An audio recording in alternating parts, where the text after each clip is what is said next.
लोगों को लटकते हुए, लोगों को जलते हुए। लेकिन ये बहुत बड़ा पाप है, महापाप है। भगवान ने जिंदगी दी जीने के लिए, मरने के लिए नहीं। क्या कह रही है वो मां? मोए याद पिया तेरी आए रही है, मैं तो जाए रही हूँ।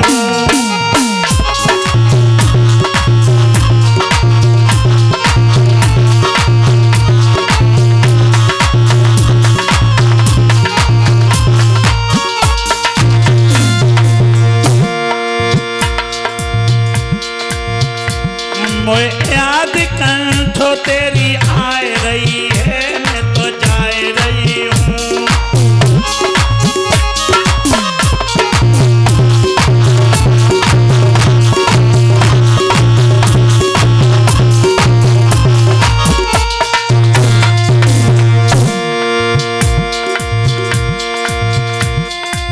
अगलो जन्म जब पिया में धरूंगी।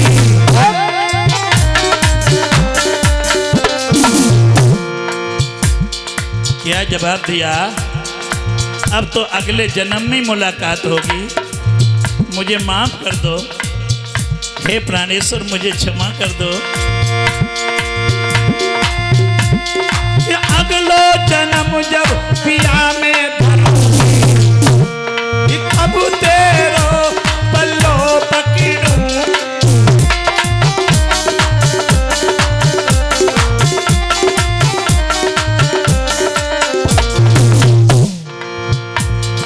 दुख में प्राण कमाए रही हूँ, मैं तो जाए रही हूँ। मोए याद पिया तेरी आए रही है, मैं तो जाए रही हूँ।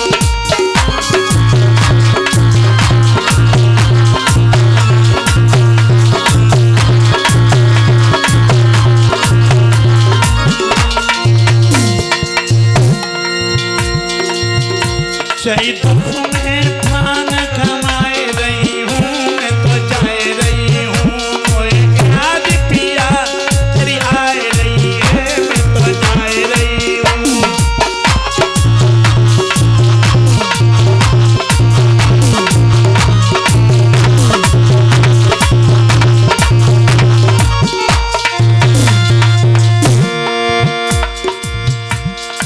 और क्या कह रही है गुरुदेव? जिस समय शादी हुई थी मैंने वादा किया था, लड़की लड़का का पैर बहनों सिल से लगवाया जाता पत्थर से शादी के समय। उसका मतलब ये होता है कि जैसे हिमालय अडिग है, इसी तरह से पति पत्नी को इकट्ठा रहना है। सुख में, दुख में, हानि में, लाभ में, किसी भी परेशानी में सम रहना है। और मैंने आपसे वादा किया था कि मैं तुम्हारा साथ नहीं छोड़ूंगी, लेकिन आज मैं तुम्हारा साथ छोड़ रही हूं, मुझे माफ कर देना।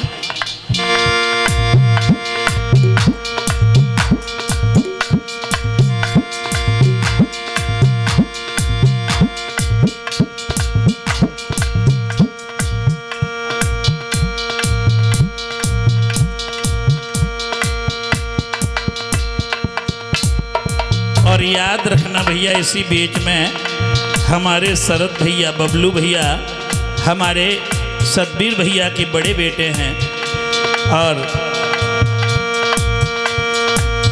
ये दोनों ही भांजे हैं, पुष्पेंद्र यादव और राधे जी। ये लोग हमारा पुष्पों के हार डाल करके और मुद्राओं से 251 रुपए से हमारा सम्मान कर रहे हैं।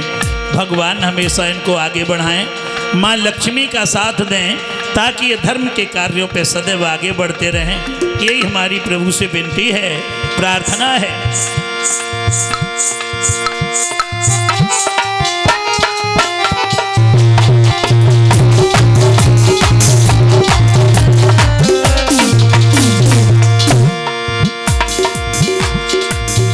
और क्या बोली है माँ? एक दिन प्यार मोहर धर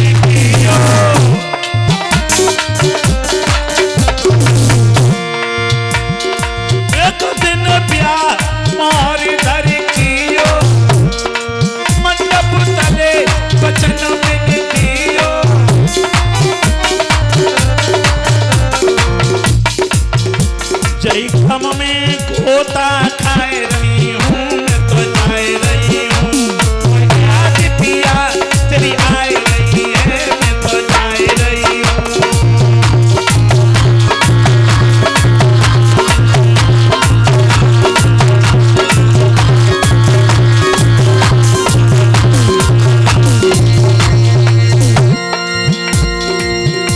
जय कम में गोता खाए रही हूँ, मैं तो जाए रही हूँ, मोए याद कर तो दिल आए रही है, मैं तो जाए रही हूँ।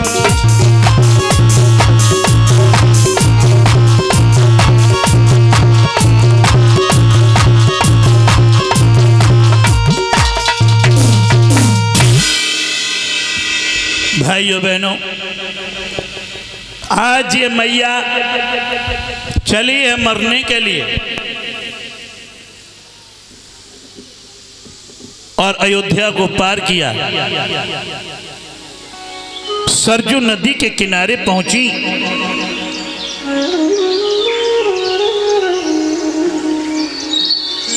एक बड़ी ऊंची पहाड़ी है,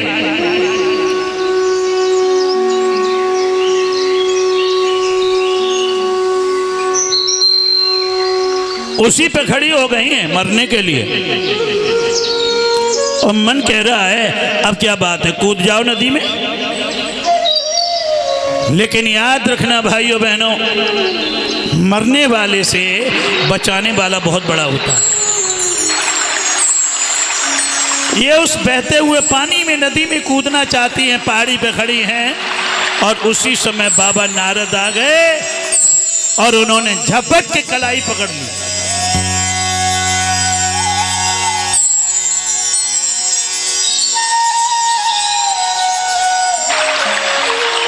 कौन हो तुम?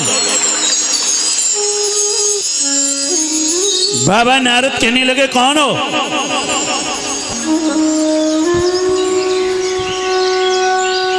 कहने लगी है मैया सुनीति बाबा मेरा परिचय।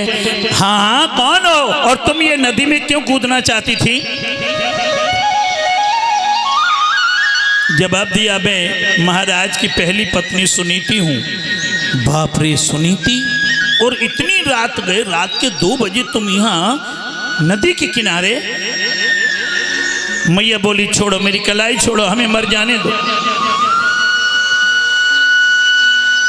मेरी कलाई छोड़ो, मुझे मर जाने दो। बाबा बोले नहीं, तुम्हें पता है आत्महत्या करना बहुत बड़ा पाप होता है और फिर मैं अपनी नजरों के सामने तुम्हें मरने नहीं दूंगा, छोड़ो महाराज मुझे मर जाने दो। कहने लगे बाबा नारद नहीं, मैं जानता हूं कि तुम किस लिए आई हो, जान देने के लिए, पागल न बनो। रोने लगे। देवर्षि नारद कहने लगे रो नहीं, हमें मालूम है तुम्हारी झोली में कोई खिलौना नहीं है, तुम और तुम्हारे पति बड़े ही सदाचारी हैं, यशवान हैं, धनवान हैं, कीर्तिवान हैं, लेकिन पुत्रवान नहीं है देवी, और ये भी तुम्हारी मनोकामना पूरी होगी। क्या बोले हैं बाबा नारद? एक बात का हमें जवाब दो।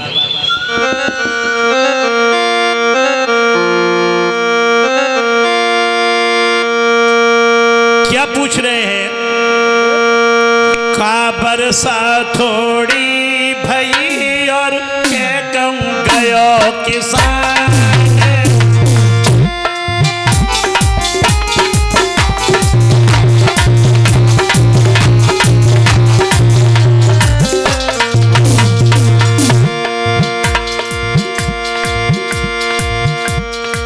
का बरसा थोड़ी भई और के कहूं गयो किसान,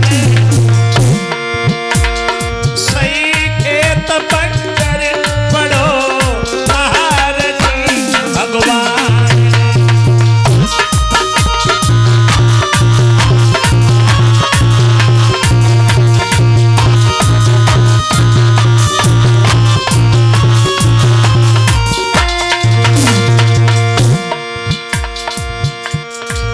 बोली है मैया सुनीति महाराज, ना बरसा थोड़ी भई और ना कम गयो किसान।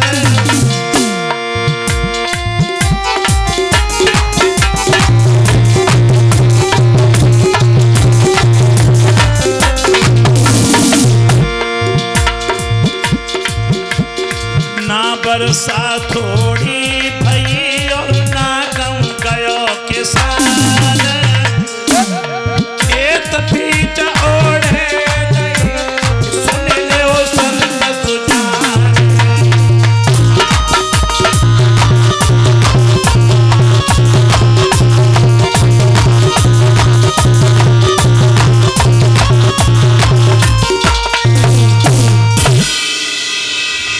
क्या जवाब दिया कि महाराज जी ये है समस्या।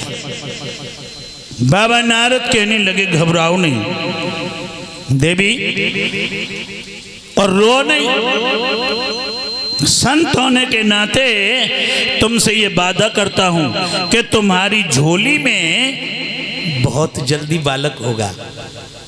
और ऐसा वैसा नहीं, सदाचारी भगवान का भक्त। क्या बोले हैं बाबा नारद, रो नहीं। अरे मत रो बे राजकुमारी,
तेरी गोदी में बेटा आए जाएगो घर लौट जाइए।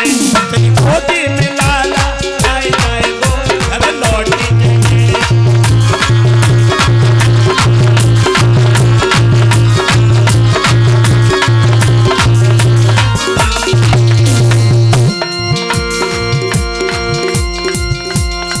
लौट जाइए,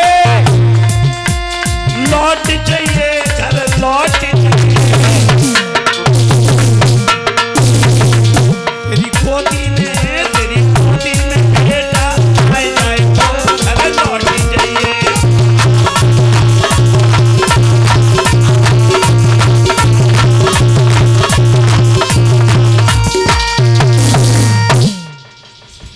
हाय मैया कहने लगी कि झूठा तो बहुत देखे।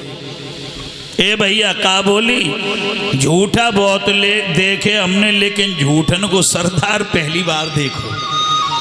बाबा नारद बोले क्यों महाराज, आज 8 महीने हो चुके और मेरे पति का दर्शन नहीं हो रहा,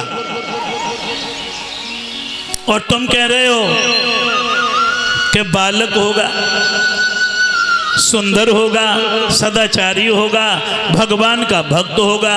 महाराज इतना झूठ क्यों बोल रहे हो? क्या बोली है मैया?